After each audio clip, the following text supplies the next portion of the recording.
تو یہ اللہ کی آیت کا انکار کیا. انبیاء کو ناحق قتل کرتے رہے, یہ لوگ انبیاء کو تک قتل کرتے تھے. کیا وجہ تھی؟ انبیاء کو ان سے دولت تو مانگتے نہیں تھے.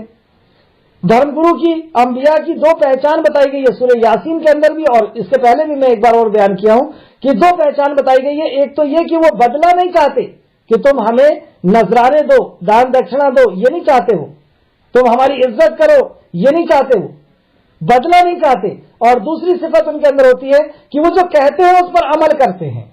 یہ دو صفت انبیاء کی ہوا کرتی ہے, دائی کی ہوا کرتی ہے, دھرم گرو کی ہوا کرتی ہے. اور یہ دو صفت اگر نہیں ہے تو وہ دھرم گرو کہلانے کا بھی حقدار نہیں ہوا کرتا. پہلی صفت کہ وہ جو کہہ رہا ہے اس پہ عمل کرتا ہے, اور دوسرا وہ بدلہ نہیں چاہتا کیونکہ وہ اللہ کے لیے کام کر رہا, اللہ سے بدلہ لے گا. نہ اس کو آپ کی شہرت سے مطلب ہے, نہ اس سے آپ کی دولت سے مطلب ہے, نہ آپ کی عزت سے مطلب ہے. لیکن اس کے بعد بھی ماننا, اس کے بعد بھی گاؤں سے نکالنا یا شہر سے نکالنا, اس کے بعد بھی ان کو قتل کرنے کی کوشش کرنا, اس کی وجہ کیا ہے؟ کیونکہ ان کی آزادی ختم ہو رہی ہے.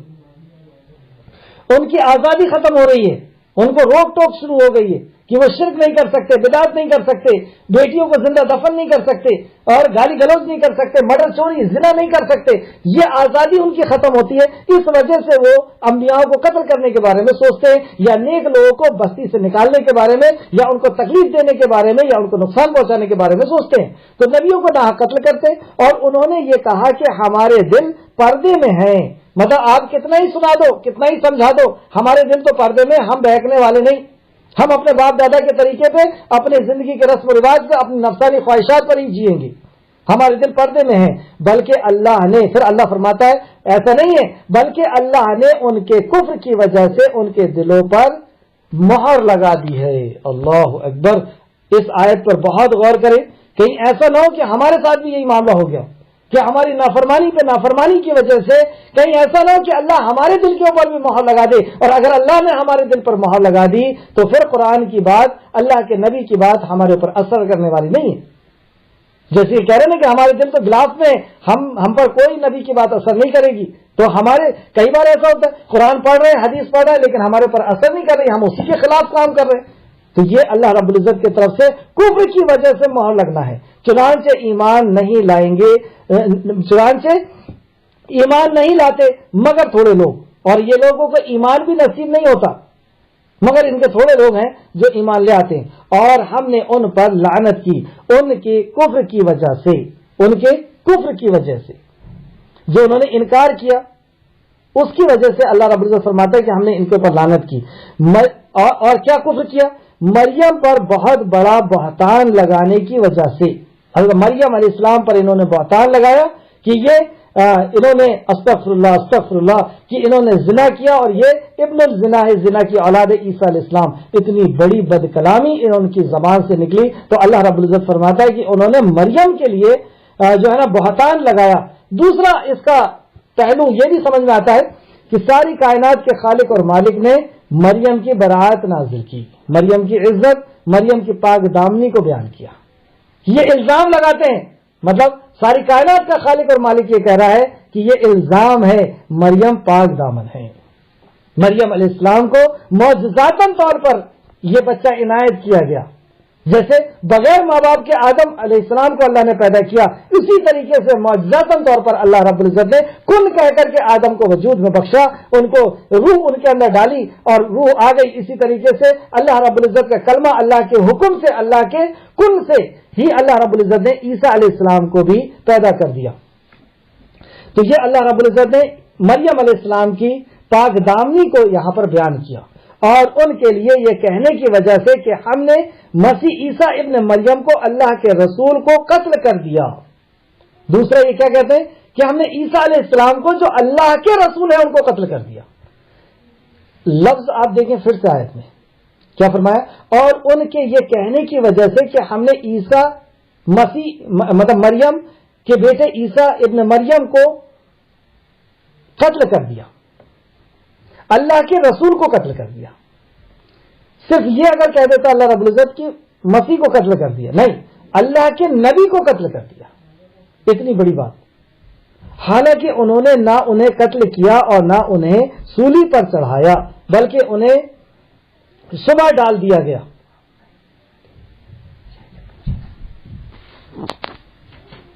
تو یہاں پہ یہ بتایا گیا کہ انہیں نہ سولی دی گئی ہے اور نہ انہیں قتل کیا گیا. تو جب قتل نہیں کیا گیا، سولی بھی نہیں دی گئی، تو پھر ہوا کیا؟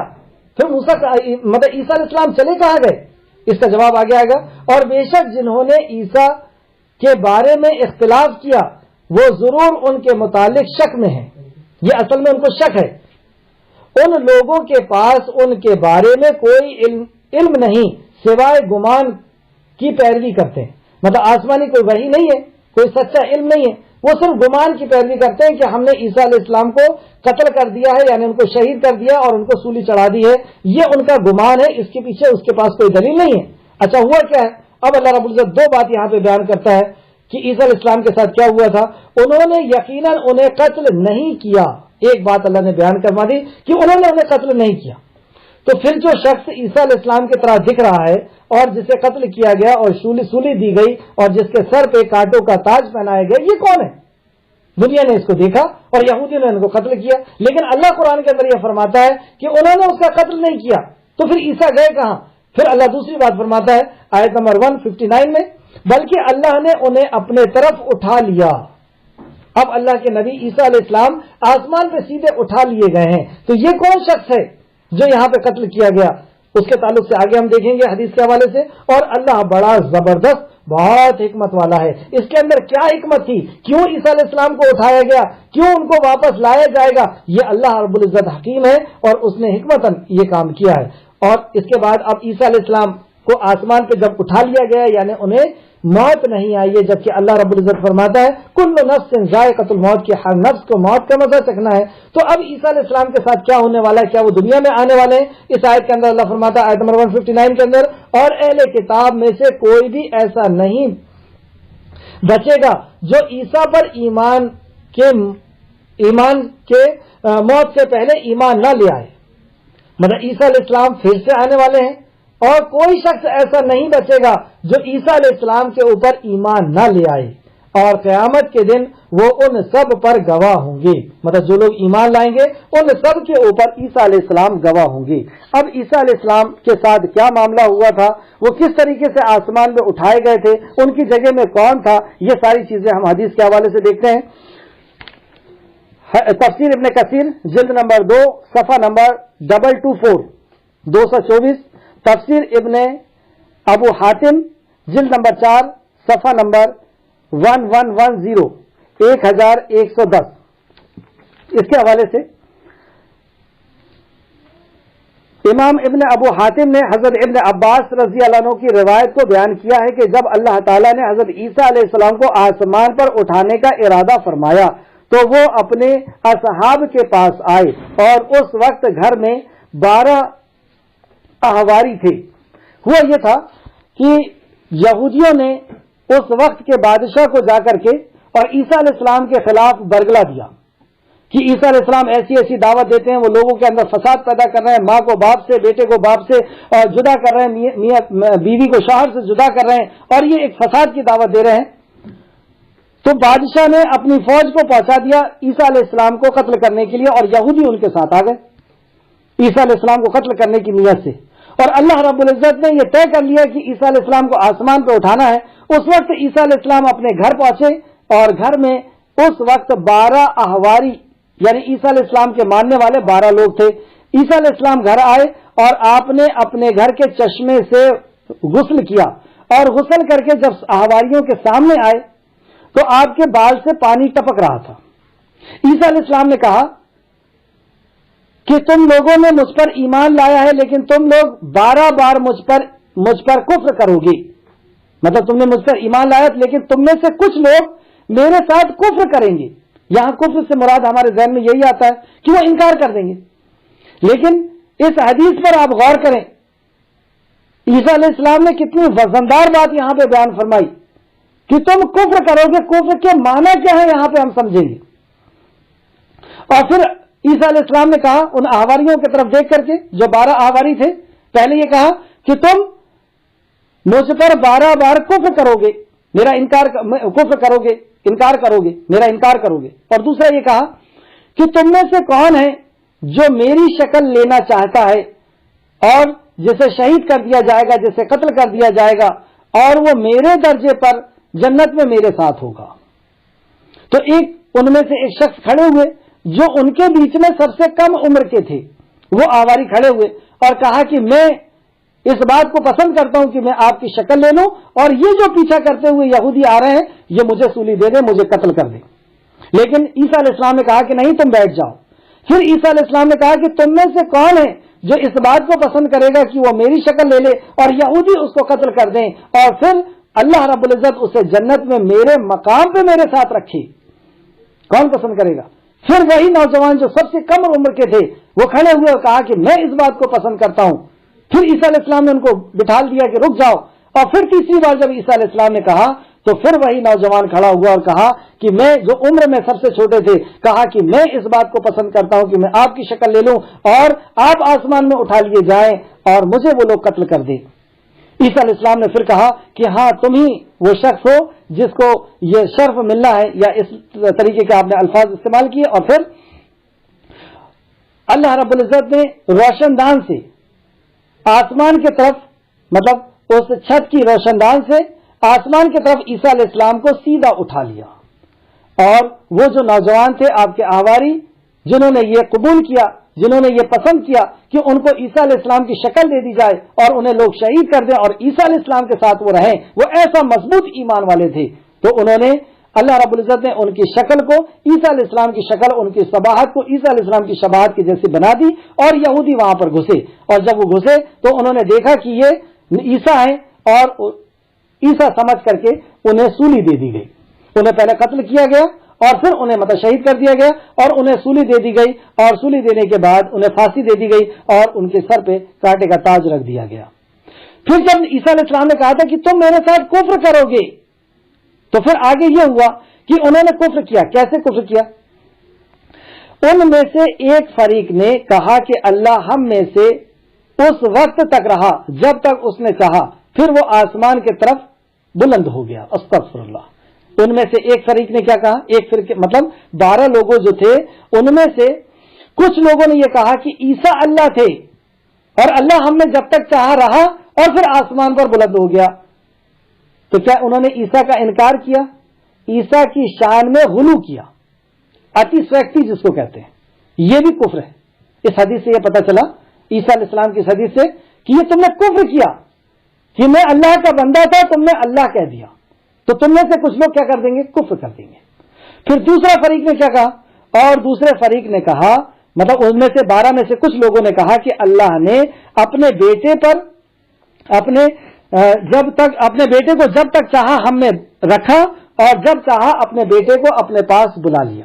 تو دوسرا گروپ یہ بنا جنہوں نے عیسیٰ علیہ السلام کو اللہ کا بیٹا کہا، انکار کیا نہیں کیا، لیکن یہاں پر بھی غلو کیا۔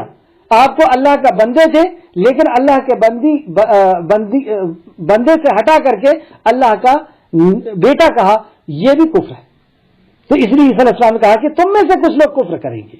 اور ایک تیسرا فریق تھا جنہوں نے یہ کہا کہ اللہ رب العزت نے اپنے نبی کو اور اپنے رسول کو ہم میں بھیجا اور جب چاہا اللہ رب العزت نے اسے اٹھا لیا۔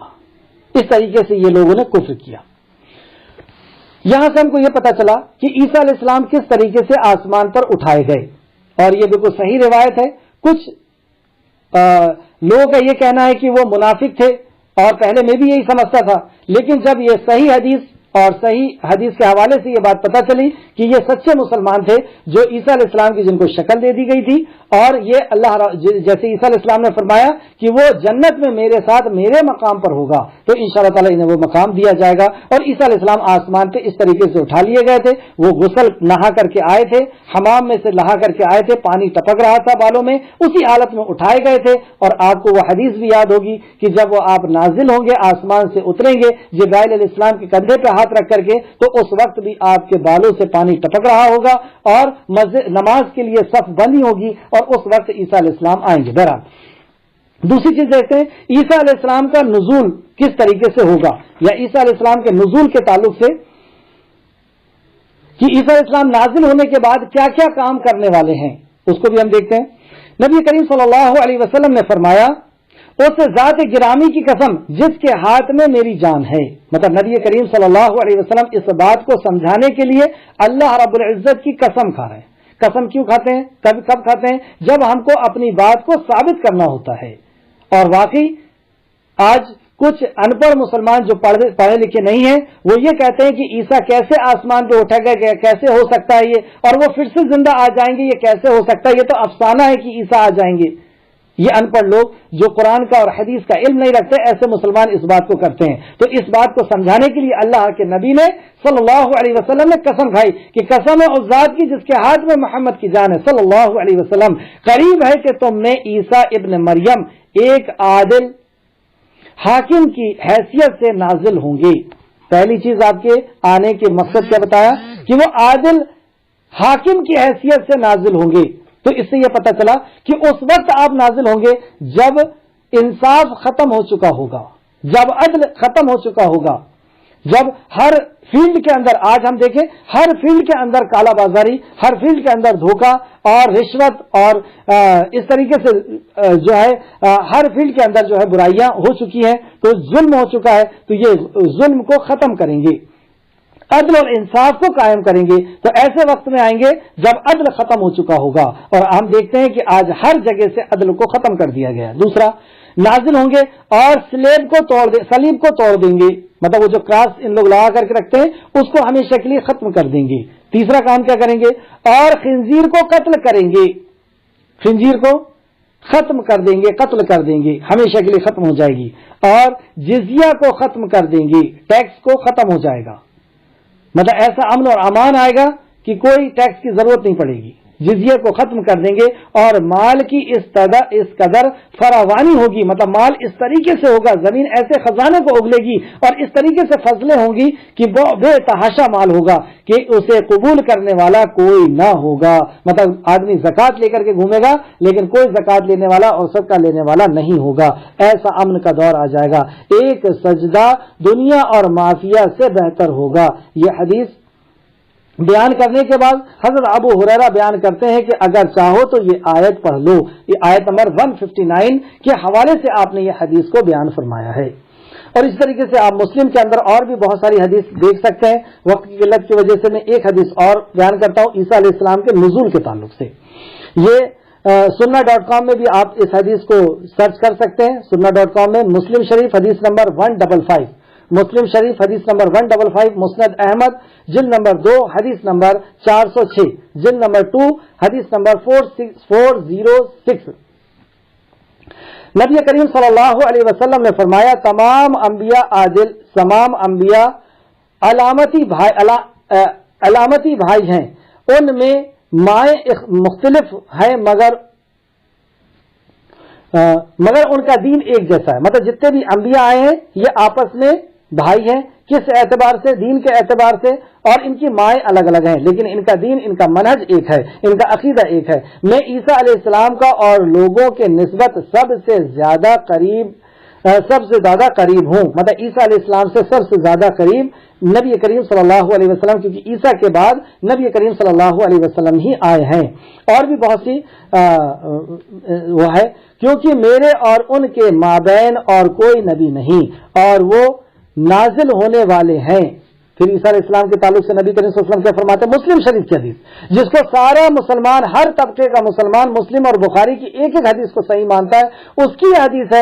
نبی کریم صلی اللہ علیہ وسلم فرما رہے ہیں، اور قرآن کی آیت بھی کہ اللہ ان کو پھر سے نازل فرمائے گا اور وہ عدل اور انصاف کو قائم کریں گے. تو یہاں پہ اللہ کے نبی فرماتے ہیں اور وہ نازل ہونے والے ہیں جب انہیں دیکھو گے.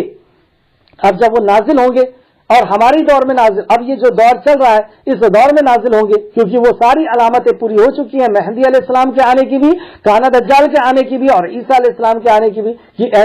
مہدی علیہ السلام اور کانا دجال کے بعد، کانا دجال کے دور میں ہی عیسیٰ علیہ السلام آئیں گے. تو ہم کیسے پہچانیں گے ان کو؟ اب پہچان دیکھیے کتنے اینگل سے اللہ رب العزت نبی کریم صلی اللہ علیہ وسلم فرماتے ہیں. پہلے یہ بتائیں کہ وہ نازل ہوں گے. نازل ہوں گے، سب سے پہلی علامت کیا بتائیں؟ نازل ہوں گے. مطلب ان کا اخراج نہیں ہوگا، کہیں سے وہ خروج نہیں ہوں گے. اخراج کا لفظ آیا ہے کانا دجال کے لیے کہ وہ کہیں ہے اور وہ وہاں سے خروج کرے گا، وہ وہاں سے نکلے گا. اور مہدی علیہ السلام کے کہ مہدی علیہ السلام پیدا ہوں گے اور پھر ان کا اعلان ہوگا کہ یہ مہدی علیہ السلام ہے، اعلان ہوگا. اور عیسیٰ علیہ السلام کے تعلق سے نبی کریم کیا فرماتے ہیں کہ ان کا نزول ہوگا، وہ نازل ہوں گے، وہ آسمان سے نازل ہوں گے، اتریں گے. جب انہیں دیکھو گے پہلی بات کہ وہ نازل ہوں گے، عیسیٰ علیہ السلام کی پہلی پہچان کہ وہ آسمان سے آئیں گے. کوئی دنیا کا انسان جو ہے وہ ماں کے پیٹ سے پیدا ہونے کے بعد عیسیٰ کا دعویٰ کرتا ہے تو وہ جھوٹا ہو جائے گا، وہ نازل ہوں گے. دوسری بات، جب انہیں دیکھو گے تو تم انہیں اس طرح پہچانو گے، اس طرح پہچان لوگے کہ وہ ایک ایسے شخص ہوں گے جن کا قد درمیانہ ہوگا. مطلب ان کا قد کے بارے میں دوسری پہچان بتائی کہ ان کا قد درمیانہ ہوگا، نہ وہ بہت زیادہ ٹھنگنے ہوں گے نہ زیادہ لمبے ہوں گے، درمیانہ قد ہوگا. قد کے بارے میں بتا دیا. تیسری چیز، رنگ سرخ سفید مائل ہوگا. اب یہاں کلر بھی بتا دیا کہ عیسیٰ علیہ السلام کا کلر کیسا ہوگا، سرخ مائل ہوگا، سفید ہوگا. انہوں نے ہلکے زرد رنگ کی 2 کپڑے پہنے ہوئے ہوں گے، ہلکے زرد رنگ کے 2 کپڑے پہنے ہوئے ہوں گے، ایک تہبند ہوگا اور ایک اوپر سے لپیٹے ہوئے ہوں گے. کپڑے بھی بتا دیے، کلر بھی بتا دیے، ہائٹ بھی بتا دیے، نازل ہوں گے یہ بتا دیے. اور آگے دیکھیں، ان کا سر یوں محسوس ہوگا جیسے اس میں پانی کے قطرے گر رہے ہوں. سبحان اللہ. آپ نے دیکھا تھا جب آپ آسمان کی طرف اٹھے تھے تو حمام میں سے غسل کر کے نکلے تھے اور آپ کے سر سے پانی ٹپک رہا تھا، اور جب نازل ہو رہے ہیں تو کیا کہ ان کے سر سے پانی ٹپک رہا ہوگا موتیوں کی طرح. دوسری حدیث میں آتا ہے نا، لیکن ان کا سر گیلا نہیں ہوگا، حالانکہ وہ گیلا نہیں ہوگا. اور وہ سلیب توڑیں گے. اب 4 نشانیاں یہاں بتائی جا رہی کہ آنے کا مقصد کیا. سب سے پہلا کہ جو عقیدت ہے ان کی اس کراس کے اوپر وہ گلے میں بھی لٹکا کے رکھتے ہیں، کسی کی میت ہو جاتی ہے تو وہاں پر بھی اس کراس کو ٹانگتے ہیں، گاڑتے ہیں. اس کے پیچھے ان کا عقیدہ کچھ ہوتا ہوگا کہ اس سے ہمارا فلاح ہو جائے گا اور فلاح کام بن جائے گا اور آخرت میں بچ جائیں گے. یہ جو بھی عقیدہ ہوگا اس باطل عقیدے کو وہ ختم کر دیں گے، توڑ دیں گے، اس شرکیانہ عقیدے کو توڑ دیں گے. اور خنزیر کو قتل کریں گے، جو اللہ نے حرام کیا ہے اس کو، خنزیر کو وہ قتل کریں گے، سور کو ختم کر دیں گے، اور جزیہ ختم کر دیں گے، ٹیکس ختم کر دیں گے، اور لوگوں کو اسلام کی دعوت دیں گے. چوتھا کام کیا کریں گے؟ لوگوں کو اسلام کی دعوت دیں گے. اللہ تعالی ان کے ذریعے سے اسلام کی سوا دوسرے تمام مذاہب کو ختم کر دے گا، صرف اسلام باقی رہے گا عیسیٰ علیہ السلام کے دور میں. اور اللہ تعالیٰ ان کے زمانے میں مسیح دجال کو ہلاک کر دے گا. اب یہ پتہ چلا کہ مسیح دجال بھی ہے. دجال کہتے ہیں جھوٹے کو. تو جھوٹا ایسا جھوٹا جس کے تعلق سے نبی کریم صلی اللہ علیہ وسلم فرماتے ہر نبی نے اپنی امت کو مسیح دجال سے ڈرایا، اور یہ دنیا کا سب سے بڑا فتنہ ہے. لیکن سبحان اللہ یہ مومن کو نقصان نہیں پہنچا پائے گا. یہ فتنہ مومن، ایمان اتنی قیمتی چیز ہے، اللہ ہم سب کو ایمان والا بنائے. تو یہ ایسا فتنہ ہوگا کہ اس کو اللہ رب العزت بے شمار طاقتیں دے گا. مردہ کو زندہ کرنے کی طاقت ہوگا، خود اپنے ہاتھ سے یہ جنت کو بنائے گا، جہنم کو بنائے گا. جو اس کو سجدہ نہیں کرے گا وہ اپنی اس کی بنائی ہوئی جہنم یعنی دکھنے والی آگ کے اندر وہ ڈال دے گا، اور جو اس کو سجدہ نہیں کرے گا اس کو وہ جہنم میں ڈال دے گا، اور جو سجدہ کرے گا اس کی بنائی ہوئی جنت میں ڈال دے گا. انسان کو قتل کرے گا، زندہ کرے گا، وہ حکم دے گا تو بارش ہوگی، وہ حکم دے گا تو غلہ نکلے گا، وہ جو حکم دے گا وہ کام ہوگا. ایسے زبردست پاور اس کو اللہ رب العزت دے گا. ایسے بڑے بڑے چمتکار کو دیکھ کر کے بھی مومن ڈگمگانے والا نہیں ہے.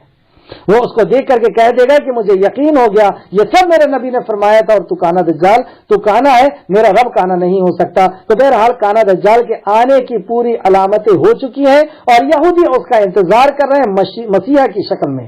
اور مہدی علیہ السلام کے آنے کی بھی پوری نشانیاں ہو چکی ہیں.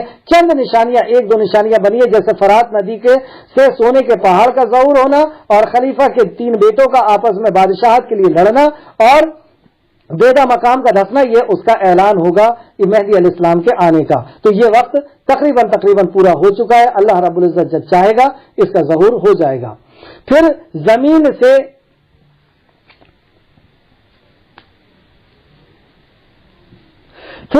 اس قدر پرامن ہو جائے گی، مطلب جب عیسیٰ علیہ السلام آئیں گے اور عیسیٰ علیہ السلام کانا دجال کو قتل کر دیں گے، ٹھیک ہے.